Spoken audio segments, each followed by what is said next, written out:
Hello and welcome back to Shakesyear. We are working on Edward III and we get to hear from King Edward III again today in Act 2, Scene 1, otherwise known as the scene that never ends. And so far it has been a scene focused on the king trying to write a letter or a poem or something to the Countess of Salisbury so that she will know that he is very attracted to her.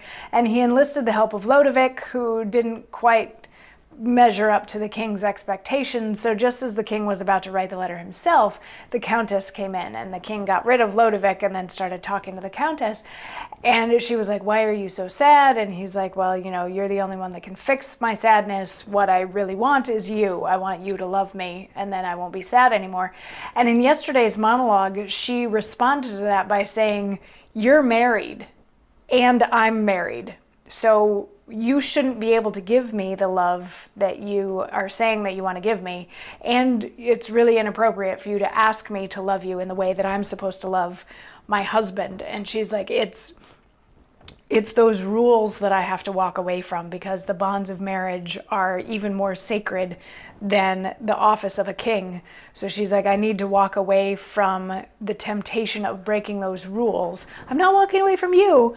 I'm walking away from the religious rules that are put on us.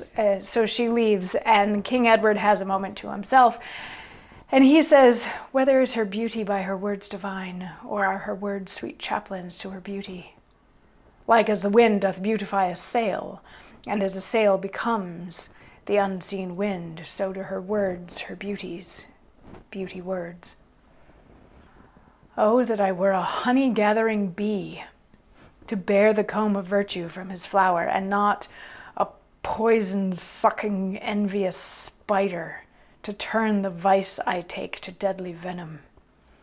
Religion is austere, and beauty gentle, too strict a guardian for so fair a weed. Oh, that she were as is the air to me. Why, so she is. For when I would embrace her, this do I, and catch nothing but myself. I must enjoy her, for I cannot beat with reason and reproof fond love away. Here comes her father. I will work with him to bear my colors in this field of love." So what he's saying is he wants her all the more because she speaks so beautifully, is at least the first part of that. He's like, you know, she speaks so beautifully and so eloquently, and I wish that I was as beautiful and eloquent, and that what I wanted her to do was a good thing and not this terrible thing that makes her break an oath to God and, you know, all this. And he's like, it's silly that we're being restricted by religion like this, because beauty and such a beautiful, fair woman should not be so restricted by something as austere as religion. And he's like, you know, if only I was able to need her as much as I need air.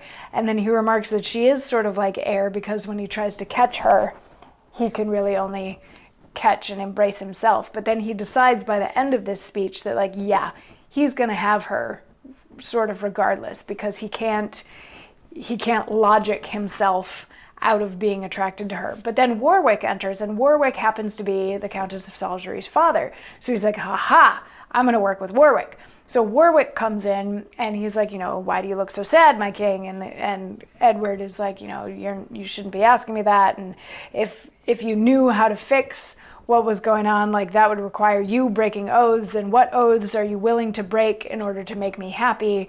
And you really don't want to hear this, and you shouldn't hear this, and blah, blah, blah. But Warwick, trying to be the loyal servant to his king, keeps pushing and, like, you know, just tell me what it is, just tell me what it is, just tell me what it is and what I would have to do.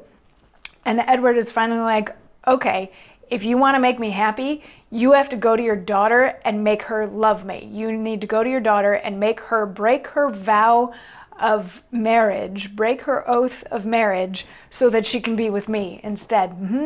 Do you like that? Does that make you feel good, having to do that? Are you okay with having to do that? And then the king just sort of like stomps off. He exits, and Warwick gets a moment to himself on the stage, which we will see tomorrow, because of course it's a monologue. So we'll see that one tomorrow. I'll see you then. Mwah.